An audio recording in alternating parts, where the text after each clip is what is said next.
Hello dear students, welcome to product chemistry class. मेरा नाम है जदैया और आज हम लोग डिस्कस करने वाले हैं अमीन चैप्टर को। हम अमीन का क्विक रिवीजन बोर्ड के अकॉर्डिंग करने वाले हैं, जिसमें हम लोग एनसीईआरटी की जो रिएक्शंस हैं उनको लाइन बाय लाइन स्टडी करने वाले हैं। और जैसा कि आप लोगों को पता है कि हमने पिछले 3 चैप्टर्स को रिवाइज कर लिया है, अल्काइल हैलाइड, अल्कोहल और कार्बोनाइल और कार्बोक्सिलिक एसिड को डिस्कस कर लिया है। इसी तरीके से हम लोग अमीन को भी डिस्कस करने वाले हैं। तो देखते हैं, सबसे पहले अगर हम बात करें अमीन में हमें क्या क्या पढ़ना है, तो सबसे पहले हम ये देख लेते हैं टाइप्स ऑफ अमीन कि टाइप्स ऑफ अमीन कितने टाइप की हमारे पास में अमीन होती है। तो फर्स्ट अगर हम बात करें, हमारे पास होती है प्राइमरी अमीन। प्राइमरी अमीन क्या होता है? प्राइमरी अमीन होता है कि जब नाइट्रोजन एक एल्काइल ग्रुप के साथ कनेक्टेड हो तो उसको हम बोलेंगे प्राइमरी अमीन। अगर नाइट्रोजन दो एल्काइल ग्रुप के साथ कनेक्टेड हो तो उसको हम बोलेंगे सेकेंडरी अमीन। और अगर नाइट्रोजन 3 एल्काइल ग्रुप के साथ कनेक्टेड होगा तो उसको हम बोलेंगे टर्सरी अमीन। फिर अगर हम बात करें स्ट्रक्चर ऑफ अमीन की, तो हमें एक चीज ध्यान रखनी है कि हाँ, हम लोगों ने 3 डिग्री अमीन को कंसिडर किया है, जिसमें आपको पता है कि नाइट्रोजन के साथ में 3 सिग्मा बॉन्ड कनेक्टेड होंगे और एक लोन पेयर होगा। इस वजह से इसका हाइब्रिडेशन sp3 होता है और इसका जो शेप होता है वो पिरामिडल होता है, लेकिन ज्योमेट्री इसकी जो होती है वो टेट्राहेड्रल होती है। यहाँ जो बॉन्ड एंगल आपको देखने को मिलता है वो लगभग 108 डिग्री का आपको देखने को मिलेगा। इसमें मैं आपको एक एडिशनल पॉइंट बताता हूँ जो कि एनसीईआरटी कवर नहीं करती है। यहाँ पे आपको ध्यान रखना है, अमीन का इन्वर्जन होता है। यहाँ क्या देखने को मिलता है? अमीन इन्वर्जन देखने को मिलता है। बट ये अमीन इन्वर्जन जो है वो एनसीईआरटी कंसिडर नहीं करती है, इसीलिए हम इसको यहाँ पे बिल्कुल भी डिस्कस नहीं करेंगे। वैसे टर्सरी अमीन जो होती है वो बहुत रैपिडली इन्वर्जन करती है, मैंने उसका एक वीडियो बना रखा है, आप उसको जा करके देख सकते हैं। चलिए, वैसे अभी आपके लिए कोई ज़रूरी नहीं है क्योंकि आप लोग बोर्ड के अकॉर्डिंग ही पढ़ो, क्या ना, बोर्ड में वो नहीं आएगा। चलिए, अगर हम बात करें आगे मेथड ऑफ प्रिपरेशन ऑफ अमीन की, अमीन कैसे बनाया जा सकता है, तो फर्स्ट हमारे पास तरीका होता है कि हम नाइट्रो कंपाउंड का रिडक्शन कर दें। अगर मैं नाइट्रो कंपाउंड का रिडक्शन H2PD इथेनॉल के साथ कराता हूं तो मुझे अमीन यानी कि एनिलीन बनता हुआ दिखेगा। अगर मैं नाइट्रोबेंजीन लूंगा तो एनिलीन बनेगा। इसी सिलसिले में अगर हम आगे बात करें तो हमारे पास में जो और रिड्यूसिंग एजेंट्स होते हैं उसमें आता है हमारे पास में SnHCl या फिर FeHCl आता है।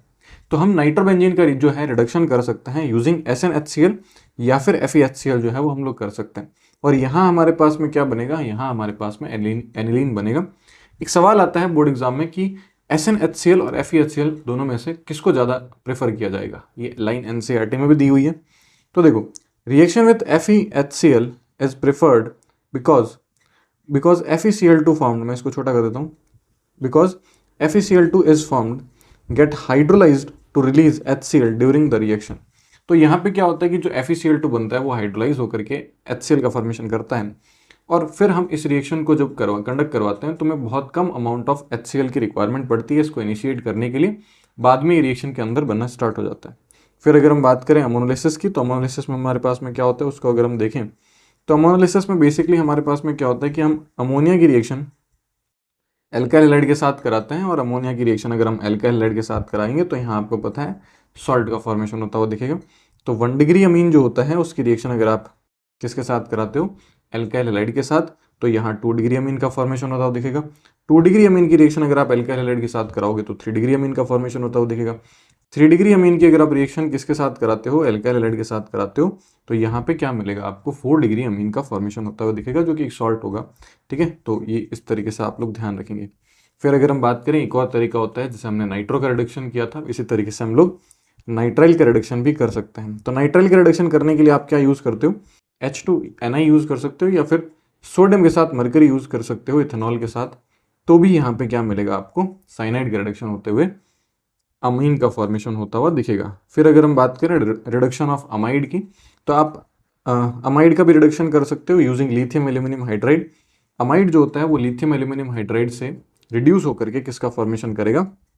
अमीन का फॉर्मेशन करेगा। फिर एक मोस्ट इंपॉर्टेंट रिएक्शन आती है जो बोर्ड एग्जाम में कई बार पूछी हुई है, जिसको आप लोग याद रखेंगे, Gabriel phthalimide synthesis. Gabriel phthalimide synthesis जो होता है उसमें अगर हम बात करें तो हमें थैलेमाइड की रिक्वायरमेंट होती है, जो कि हम पिछले चैप्टर में प्रिपेयर कर चुके हैं थैलिक एसिड से। तो थैलिक एसिड से थैलेमाइड का फॉर्मेशन किया जाता है, उसमें अगर रिएक्शन KOH के साथ कराएंगे तो एसिड बेस रिएक्शन होगी और यहाँ पे एक सॉल्ट मिलेगा। फिर ये एसिड रिएक्शन करेगा एल्काइल हैलाइड के साथ में और फाइनली यहाँ अगर आप देखो तो नाइट्रोजन के साथ में एक एल्काइल ग्रुप जुड़ चुका होगा। और फिर अगर हम इसके NaOH के साथ रिएक्शन कराएंगे तो ये सॉल्ट बनेगा, प्लस साथ में आप देख सकते हो प्राइमरी अमीन का फॉर्मेशन होता हुआ दिखेगा। ये जो रिएक्शन है वो मेनली यूज करी जाती है for the formation of primary amine. इससे रिलेटेड एक नीट्स में पिछले साल भी सवाल आया हुआ है जो कि आपको ध्यान रखना है, इसीलिए इंपॉर्टेंट बन जाती है, तो इस साल बोर्ड में भी वापस पूछी जा सकती है। फिर अगर हम बात करें नेक्स्ट रिएक्शन हमारे पास में होती है हॉफमैन ब्रोमेडिमाइड डिग्रेडेशन रिएक्शन। कौन सी रिएक्शन? हॉफमैन ब्रोमेडिमाइड डिग्रेडेशन रिएक्शन या ब्रोमेमाइड डिग्रेडेशन रिएक्शन आप उसको बोल सकते हो। इसमें करते क्या, हम लोग अमाइड यूज़ करते हैं। अमाइड की रिएक्शन Br2NaOH के साथ कराई जाती है। Br2NaOH के साथ जब आप कराओगे तो यहाँ पे क्या होगा, यहाँ पे एक कार्बन से कम अमीन का फॉर्मेशन होता है। यानी कि जितने कार्बन अमाइड में होंगे, अगर मान लो 3 कार्बन अमाइड में है तो अमीन में 2 कार्बन ही बचेंगे, क्योंकि ये CO जो है वो बाहर निकल जाएगा। ठीक है, तो इस तरीके से आप क्या देख सकते हो, यहाँ पे अमीन का फॉर्मेशन होता है। साथ में यहाँ पे क्या बनता है Na2CO3, और साथ में क्या बनता है NaBr, प्लस साथ में क्या बनता है H2। ये होती है हमारे पास में हॉफमैन ब्रोमेमाइड डिग्रेडेशन रिएक्शन। फिर अगर हम फिजिकल प्रॉपर्टीज़ की बात करें तो फिजिकल प्रॉपर्टीज़ में आप लोग ध्यान रखना कि लोअर एलिफेटिक अमीन जो होती है वो गैसियस होती है विथ फिशी ऑर्डर। ठीक है, तो इनका फिश जैसा ऑर्डर होता है, इसलिए आप लोग, यह स्मेल होती है इसलिए आप लोग ये ध्यान रखना। और ये गैसियस होते हैं। Aniline and other aryl amines are usually colourless, तो ये ध्यान रखना है आपको पॉइंट। ये सब एनसीईआरटी के पॉइंट्स हैं। And coloured on storage due to atmospheric oxidation, तो अगर हम इसको स्टोर करके रखते हैं तो ये धीरे धीरे इनमें कलर आना स्टार्ट हो जाता है। उसका कारण है क्योंकि इनका एटमॉस्फेरिक ऑक्सीजन जो होती है वो ऑक्सीडेशन कर देती है इसका, इस वजह से इसमें कलर दिखना स्टार्ट हो जाता है। सॉलिबिलिटी की अगर हम बात करें तो लोअर एलिफेटिक अमीन जो होती है are soluble in water.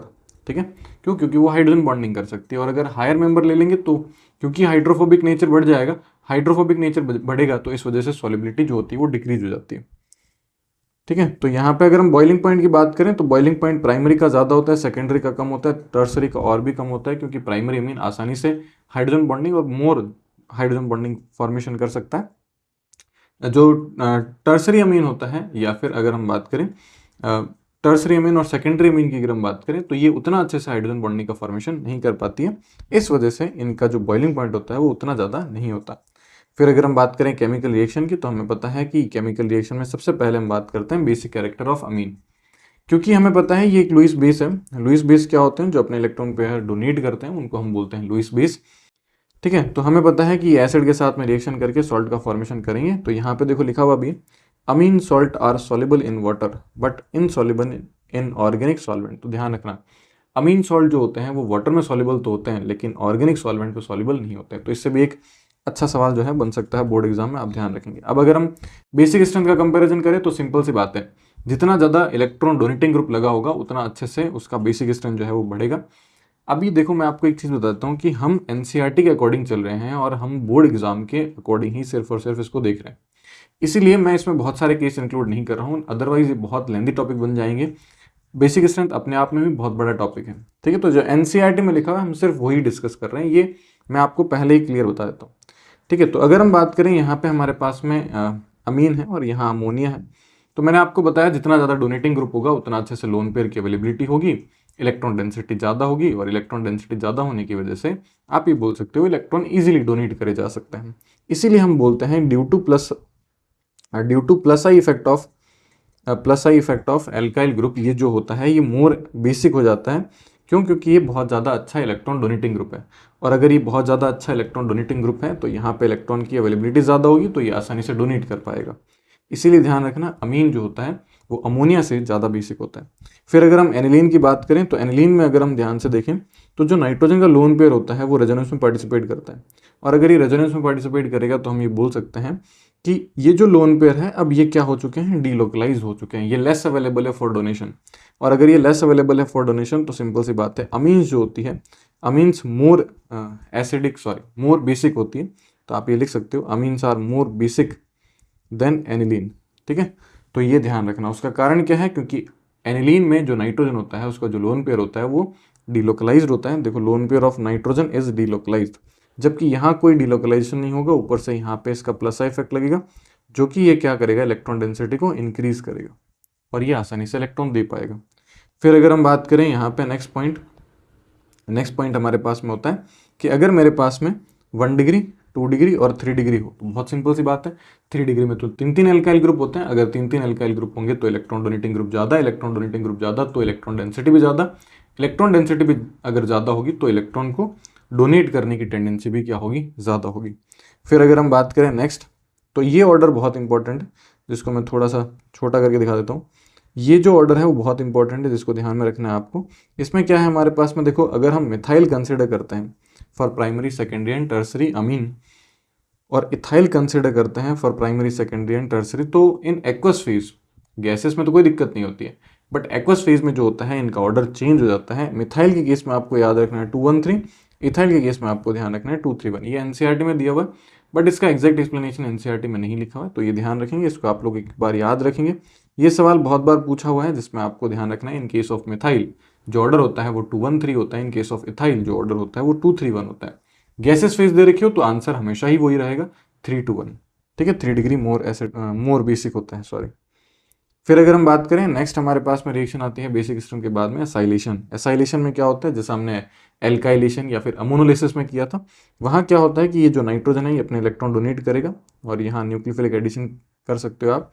And finally यहाँ पे जो है किसका फॉर्मेशन होता हुआ दिखेगा आपको, अमाइड का फॉर्मेशन होता हुआ दिखेगा, वो भी 2 डिग्री अमाइड। तो ध्यान रखना है कि एसिड हैलाइड की रिएक्शन अगर आप अमीन के साथ कराते हो तो अमाइड का फॉर्मेशन होता है, वो भी कौन सा होगा, 2 डिग्री। और फिर अगर हम वहीं बात करें, एक एनसीईआरटी में सवाल दिया गया है, इसी रिएक्शन के जस्ट नीचे एक सवाल लिखा है कि अगर हम इसकी अमीन की रिएक्शन कार्बोक्सिलिक एसिड के साथ कराएं तो क्या वहाँ न्यूक्लियोफिलिक एडिशन होगा, तो बिल्कुल भी नहीं होगा, वहाँ एसिड बेस रिएक्शन हो जाएगी, क्योंकि आपको पता है यहाँ H+ रिलीज होगा और ये H+ जो है वो आसानी से ये ले लेगा, ठीक है। तो जो H+ रिलीज होगा ना वो ये आसानी से इसको एक्सेप्ट कर लेगा, ठीक है, लोन पे डोनेट करके। इसीलिए ध्यान रखेंगे यहाँ पे सॉल्ट बनता है, यहाँ कभी एमाइड नहीं बनता, तो ये ध्यान रखेंगे आप लोग, एक इम्पॉर्टेंट पॉइंट है। और इसके अलावा अगर हम बात करें, हालांकि हमने देखा था कि जब आप इसकी रिएक्शन किसके साथ कराते हो, NH3 के साथ कराते हो, जब हम कार्बोक्सिलिक एसिड की रिएक्शन किसके साथ कराते हैं, C डबल बॉन्ड, एंड फिर यहाँ हमारे पास में होता है कार्बोक्सिलिक एसिड, इसकी रिएक्शन अगर हम NH3 के साथ कराते हैं तो उस केस में आपने देखा होगा यहाँ अमाइड का फॉर्मेशन होता है। लेकिन ध्यान रखें, पहले एसिड बेस की पॉसिबिलिटी अगर है तो वो एसिड बेस हो जाएगा, और उसके बाद में अगर हम इसके साथ में कंटिन्यू रिएक्शन कराते हैं तो अमाइड का फॉर्मेशन हो जाता है। फिर अगर हम बात करें कार्बिलअमीन रिएक्शन, तो कार्बिलअमीन रिएक्शन या फिर इसको हम बोलते हैं आइसोसाइनाइड टेस्ट, ये यूज़ किया जाता है for primary secondary and tertiary amine के लिए। बेसिकली ये जो रिएक्शन है, ये जो टेस्ट है, वो सिर्फ और सिर्फ प्राइमरी अमीन ही दे पाती है, उसका कारण है, ठीक है, वो मैकेनिज्म से आता है, तो इससे के लिए आप लोग इसको याद रखेंगे, सेकेंडरी और टर्सरी कभी भी ये टेस्ट नहीं दे पाती। तो प्राइमरी अमीन की रिएक्शन CHCl2 के साथ 3KOH के साथ में करवाई जाती है। CHCl2 जो होता है, मेरे हिसाब से यहाँ 2 नहीं आएगा, यहाँ CHCl3 आएगा, क्लोरोफॉर्म के साथ में रिएक्शन करवाई जाती है। तो CHCl3 के साथ में रिएक्शन कराई जाती है और आपके पास में 3KOH होता है, तो यहाँ पे आइसोसाइनाइड का फॉर्मेशन होता है, और आइसोसाइनाइड का जो स्मेल होता है वो बहुत ज़्यादा पंजेंट स्मेल होता है, इस तरीके से अपन बोल सकते हैं। तो आसानी से पता चल जाता है कि कहाँ आइसोसाइनाइड का फॉर्मेशन हुआ है। तो प्राइमरी अमीन जो है वो आइसोसाइनाइड का फॉर्मेशन कर सकती है, लेकिन सेकेंडरी और टर्सरी अमीन जो है वो आइसोसाइनाइड का फॉर्मेशन नहीं कर सकती है, ये ध्यान रखना। तो देखो लिखा हुआ भी है, only primary amine gives this test.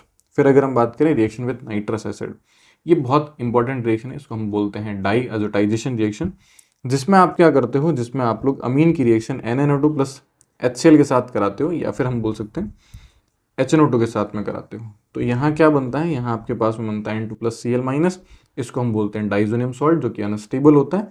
फिर इसका अगर आप हाइड्रोलिसिस करोगे तो क्या मिलेगा आपको, अल्कोहल प्लस साथ में N2 प्लस HCl मिलेगा, ठीक है। ये अनस्टेबल होता है, एल्काइल डाइजोनियम सॉल्ट जो होते हैं वो अनस्टेबल होते हैं, बट बेंजीन डाइजोनियम सॉल्ट जो होते हैं वो स्टेबल होते हैं, बट एक स्पेसिफिक टेम्परेचर पर। वो कौन सा टेम्परेचर होगा, वो 0 से 5 डिग्री का जो टेम्परेचर होगा उस पर ही ये क्या होते हैं, ये ज़्यादा स्टेबल होते हैं। तो देखो एनिलीन की रिएक्शन अगर हम इनके साथ में करवाएंगे तो आप ये ध्यान रखेंगे, एनिलीन की रिएक्शन अगर हम इसके साथ कराते हैं तो आपको ध्यान रखना है BDC, बेंजीन डाइओजोनियम क्लोराइड का फॉर्मेशन होता है, और ये स्टेबल होता है एट 0 से 5 डिग्री सेल्सियस टेम्परेचर, 273 से 278 केल्विन टेम्परेचर। फिर हमारे पास में आता है reaction with aryl sulphonyl chloride. अगर हम एनिलीन, सॉरी नॉट एनिलीन, अगर हम, हाँ चाहे तो आप एनिलीन भी यूज़ कर सकते हो, अगर हम अमीन की रिएक्शन हिंसबर्ग रिएजेंट, जिसको हम क्या बोलते हैं, जिसको हम बोलते हैं एराइल सल्फोनिल क्लोराइड या बेंजीन सल्फोनिल क्लोराइड, जिसको हम बोल सकते हैं, अगर आप अमीन की रिएक्शन बेंजीन सल्फोनिल क्लोराइड के साथ रिएक्शन कराते हो तो इस तरीके का आपको एक कॉम्प्लेक्स मिलेगा जो कि सॉल्युबल होता है एल्कली में। उसका कारण है क्योंकि इसके पास देखो एक हाइड्रोजन अवेलेबल है, तो ये एसिड बेस रिएक्शन कर सकता है, इसीलिए ये सॉल्युबल होता है। वहीं अगर हम बात करें, अगर आप 2 डिग्री की रिएक्शन कराते हो बेंजीन सल्फोनिल क्लोराइड के साथ, तो यहाँ जो कंपाउंड बनता है वो इनसॉल्युबल होता है, इनसॉल्युबल इन एल्कली। कारण क्या होता है, क्योंकि यहाँ पे कोई हाइड्रोजन अवेलेबल नहीं होता, ठीक है। इसीलिए ध्यान रखना, प्राइमरी एल्कीन के साथ जो प्रोडक्ट बनेगा वो क्या होगा, sorry not primary alkene, primary amine के साथ जो प्रोडक्ट बनेगा वो एल्कली में सॉल्युबल होगा, ठीक है। और उसके बाद अगर हम बात करें जो सेकेंडरी होगा उससे जो प्रोडक्ट बनेगा वो सॉल्युबल नहीं होता। तो ये भी एक टेस्ट होता है for primary, secondary and tertiary amine के लिए, ठीक है। एक हमने आइसोसाइनेट टेस्ट पढ़ा था, एक हमने ये टेस्ट पढ़ा है। इसमें आप लोग को ध्यान रखना है कि जो टर्सरी अमीन होता है वो ये रिएक्शन कभी नहीं दे पाता है, क्योंकि उसके पास तो बिल्कुल भी हाइड्रोजन होता ही नहीं है। और फिर नेक्स्ट हमारे पास में आता है electrophilic substitution reaction. Electrophilic substitution में हमारे पास सबसे पहले आता है ब्रोमिनेशन। अब एक इंपॉर्टेंट पॉइंट ध्यान रखना है, जब आप एनिलीन की रिएक्शन Br2 के साथ कराते हो वाटर की प्रेजेंस में, तो यहाँ ट्राई सब्स्टिट्यूटेड प्रोडक्ट मिलता है, यानी कि एक ही कंपाउंड में 3 जगह जो है वो Br जुड़ते हैं, ऑर्थो और पैरा पे। लेकिन अगर मान लो सिर्फ आपको पैरा पे ही प्रोडक्ट जोड़ना हो या फिर ऑर्थो पे ही प्रोडक्ट जोड़ना हो, तो फिर क्या करेंगे? ऐसा होता क्यों है? क्योंकि जो NH2 ग्रुप होता है वो बहुत ज़्यादा एक्टिवेटिंग ग्रुप होता है, ये बहुत ज़्यादा इलेक्ट्रॉन डेंसिटी बेंजीन रिंग में ट्रांसफर करता है। तो इसको कम करने के लिए फिर हम लोग क्या करते हैं, यहाँ पे हम सबसे पहले इसकी रिएक्शन कराते हैं एसिटिक एनहाइड्राइड के साथ इन प्रेजेंस ऑफ पिरिडीन। इससे होता क्या है, इससे अमाइड का फॉर्मेशन होता है। अब ये जो नाइट्रोजन का लोन पेयर है ये 2 जगह रेजोनेंस में पार्टिसिपेट कर रहा है, इस वजह से इसकी जो अवेलेबिलिटी होती है, या फिर हम बोल सकते हैं इसका जो इलेक्ट्रॉन डोनेट करने की टेंडेंसी होती है इन बेंजीन, वो थोड़ी सी कम हो जाती है। इस वजह से हम यहाँ सेपरेट जो है वो क्या कर सकते हैं, वो पैरा प्रोडक्ट जो है वो ऑब्टेन कर सकते हैं। और फिर से क्या करेंगे, फिर से हम लोग इसमें OH हटा देंगे, सॉरी OH यूज़ करके हम भी यहाँ पे क्या कर सकते हैं, इसको बेसिक मीडियम या फिर हम एसिडिक मीडियम में हम इसको वापस क्या कर सकते हैं, NH2 में कन्वर्ट कर सकते हैं। इस रिएक्शन को हम प्रोटेक्शन रिएक्शन भी बोलते हैं या प्रोटेक्टिंग रिएक्शंस भी बोलते हैं। इसमें करते क्या है, हम किसी एक ग्रुप को प्रोटेक्ट कर लेते हैं या फिर उसकी रिएक्टिविटी को थोड़ा सा डाउन कर देते हैं किसी दूसरे ग्रुप में कन्वर्ट करके, और फिर उसके बाद में हम उसका हाइड्रोलिसिस करके वापस से उस चीज़ को हटा सकते हैं। ये जो नाइट्रेशन है इस रिएक्शन में सबसे इंपॉर्टेंट है नाइट्रेशन रिएक्शन। जब आप एनिलीन का नाइट्रेशन करते हो तो 2 प्रोडक्ट नहीं आते हैं, ना ही 1 प्रोडक्ट आता है, यहाँ टोटल 3 प्रोडक्ट्स आते हैं। और ये जो तीनों प्रोडक्ट्स होते हैं ये अच्छे खासे परसेंटेज में होते हैं, जिसमें खास करके 2 तो अच्छे खासे होते हैं। पैरा प्रोडक्ट 51 होता है, मेटा प्रोडक्ट 47 होता है। अब एक इंपॉर्टेंट पॉइंट आता है कि इसका जो परसेंटेज है वो ऑर्थो का बढ़ना चाहिए था, लेकिन मेटा का परसेंटेज बढ़ जाता है। तो उसका क्या कारण है, मेटा का परसेंटेज ज़्यादा क्यों होता है, तो उसको हम कैसे एक्सप्लेन करेंगे? तो बहुत सिंपल सा तरीका है। देखो होता क्या है कि अगर हम सबसे पहले रिएक्शन कराते हैं NH2 की, किसके साथ, HNO3 और H2SO4 के साथ, तो ये खुद ही एसिड बेस कर लेता है। एसिड बेस करने की वजह से ये किस में कन्वर्ट हो जाता है, ये NH3+ में कन्वर्ट हो जाता है, जो कि एक कैसा हो जाता है, ये डीएक्टिवेटिंग ग्रुप हो जाता है और ये इलेक्ट्रॉन खींचना स्टार्ट करता है। तो अब जो नया NO2 ग्रुप जुड़ेगा वो मेटा पोजीशन पर जुड़ता है, ना कि ऑर्थो और पैरा पे। इसीलिए ध्यान रखना पैरा का परसेंटेज जो होता है वो सबसे ज़्यादा होता है, लेकिन 51% होता है। मेटा यहाँ पे ऑर्थो से डोमिनेट कर जाता है। ऑर्थो से डोमिनेट करने का एक और कारण होता है क्योंकि ऑर्थो में स्टेरिक हिंड्रेंस लगता है, इसलिए ऑर्थो का परसेंटेज तो और कम हो जाता है, ठीक है। और उसका सबसे मेन रीज़न क्या है कि इसका NH3 में कन्वर्ट हो जाना, क्यों? क्योंकि यहाँ पे एसिड बेस का रिएक्शन हो जाता है। इस वजह से ये जो डोनेटिंग नेचर होता है इसका विड्रॉइंग में हो जाता है, यानी कि जो एक्टिवेटिंग ग्रुप होता है वो डीएक्टिवेटिंग हो जाता है। इसको रोकने के लिए हम इसमें क्या करते हैं, फिर से हम एसिटिक एनाइड्राइड और पिरिडीन को यूज़ करेंगे, यानी कि हम इसको जो NH2 ग्रुप है इसको पहले हम लोग, यानी कि जो अमीन है उसको हम लोग अमाइड में बदल देंगे, जिसकी वजह से ऐसा बिल्कुल भी नहीं होगा। और फिर अगर हम बात करेंगे, अब ये इसका जो बेसिक कैरेक्टर है वो थोड़ा सा रिड्यूस हो चुका होगा, इस वजह से आपको सेपरेट पैरा प्रोडक्ट जो है वो देखने को मिल सकता है। तो ये NCERT के कुछ इंपॉर्टेंट पॉइंट्स हैं जो कि आपको ध्यान रखने हैं। फिर अगर हम बात करें नेक्स्ट सल्फोनेशन की, तो आपको एक चीज़ ध्यान रखनी है कि जो एनिलीन है वो H2SO4 के साथ में रिएक्शन करके एसिड बेस का फॉर्मेशन करता है, और अगर आप उसको मतलब एसिड बेस रिएक्शन करता है और सॉल्ट का फॉर्मेशन करता है, और अगर आप इसको 453 और 473 केल्विन पर हीट करते हो तो यहाँ पे पैरा प्रोडक्ट जो है वो आपको देखने को मिलता है। और आपको पता होना चाहिए ये बेसिक है और ये एसिडिक है, तो आपको पता है कि एसिडिक और बेसिक अगर एक ही ग्रुप में प्रेजेंट होते हैं तो आपस में इंटरनली रिएक्शन कर लेते हैं, एसिड बेस रिएक्शन, और उससे सॉल्ट का फॉर्मेशन करते हैं। तो इसको हम बोलते हैं, जब एक ही कंपाउंड में पॉजिटिव और एक ही कंपाउंड में नेगेटिव हो तो उसको हम बोलते हैं ज़्विटर आयन, ठीक है। तो आप लोग ये ध्यान रखेंगे। फिर हमारे पास में आता है फ्रीडल-क्राफ्ट रिएक्शन। तो याद रखेंगे एनिलीन भी जो है फ्रीडल-क्राफ्ट रिएक्शन नहीं देती। हमने पिछले चैप्टर में पढ़ा था कि बेंजोइक एसिड भी फ्रीडल-क्राफ्ट नहीं देता, एनिलीन भी फ्रीडल-क्राफ्ट नहीं देती। उसका एक कारण है क्योंकि ये खुद क्या होता है, लुईस बेस होता है, मतलब NH2 ग्रुप एक खुद लुईस बेस है। तो ये AlCl3 जो एनहाइड्रस AlCl3 को हम यूज़ करेंगे, उसके साथ में रिएक्शन करके पहले ही कॉम्प्लेक्स का फॉर्मेशन कर लेगी और फिर उसके बाद कोई रिएक्शन नहीं होगी। फिर हमारे पास में आता है डाइज़ोनियम सॉल्ट। डाइज़ोनियम सॉल्ट को कैसे प्रिपेयर किया जाता है ये हमने पहले ही देख लिया था एनिलीन की रिएक्शन अगर आप NaNO2 प्लस HCl के साथ एट 0 to 5 डिग्री सेल्सियस पर कराते हैं तो हम स्पेसिफिकली बेंजीन डाइजोनियम सॉल्ट का फॉर्मेशन कर सकते हैं, जिसको हम 0 से 5 डिग्री स्टेबल भी कर सकते हैं। और अगर हम इसके पॉइंट की बात करें तो ध्यान रखें, जो बेंजीन डाइजोनियम क्लोराइड होता है वो एक कलरलेस क्रिस्टलाइन सॉलिड होता है, लेकिन ये सॉल्युबल होता है कोल्ड वाटर में, लेकिन रिएक्ट करता है वार्म वाटर के साथ। तो अगर आप इसको स्टेबल रखना चाहते हो तो इसको कोल्ड वाटर में रखा जाता है। अगर आपने इसको वार्म वाटर में रखा तो ये फिनॉल का फॉर्मेशन कर देगा, तो ये ध्यान रखें। सबसे पहली रिएक्शन आती है BDC की रिएक्शन। अगर आप CO2Cl2 HCl के साथ कराते हो तो यहाँ N2 प्लस Cl माइनस हट के Cl लग जाएगा। CO2 Br2 HCl के साथ कराओगे तो Br लग जाएगा। CuCN KCN के साथ कराओगे तो Cn लग जाएगा। इन तीनों रिएक्शन को हम लोग क्या नाम देते हैं? सैंडमेयर रिएक्शन नाम देते हैं। वहीं अगर हम आगे बात करें BDC की रिएक्शन, कॉपर के साथ HCl यूज करोगे और कॉपर के साथ HBr यूज करोगे तो बहुत सिंपल है, N2Cl हट करके Cl जुड़ जाएगा। HCl अगर हम यूज करेंगे और HBr यूज करेंगे तो Br जुड़ जाएगा। इन दोनों रिएक्शन को हम बोलते हैं गाटरमान रिएक्शन। ये भी इंपॉर्टेंट है। एक गाटरमान कॉच हमने एल्डिहाइड में पढ़ी थी, एक गाटरमान रिएक्शन ये है, तो वो आपको ध्यान रखनी है। फिर अगर हम बात करें नेक्स्ट, तो देखो और कुछ रिएक्शंस हैं। इसकी रिएक्शन आप पोटेशियम आयोडाइड के साथ करा सकते हो। पोटेशियम आयोडाइड के साथ कराने पर आपको आयोडीन जो है वो बेंजीन पर आयोडीन लगा हुआ दिखेगा, यानी कि आयोडोबेंजीन मिलेगा। HBF4 के साथ कराओगे तो फ्लोरोबेंजीन मिलेगा। S3PO2 के साथ कराओगे तो बेंजीन मिलेगा। ETOH यानी कि इथेनॉल के साथ अगर आप कराओगे तो भी बेंजीन मिलेगा। H2O के साथ, वार्म H2O के साथ कराओगे तो फिनॉल बनेगा। और अगर आपने HBF4 के साथ में NaNO2 प्लस कॉपर के साथ में हीट किया तो यहाँ पे नाइट्रो प्रोडक्ट जो है वो देखने को मिलता है। ठीक है, तो इस तरीके से हम इन रिएक्शंस को कंप्लीट कर सकते हैं। और लास्ट में एक सिंपल सी रिएक्शन आती है जिसको हम बोलते हैं कपलिंग रिएक्शन। BDC यानी कि बेंजीन डाइजोनियम क्लोराइड जो होता है वो फिनॉल के साथ में रिएक्शन करके एक डाई का फॉर्मेशन करता है, जिनको हम एजो डाई कहा करते हैं।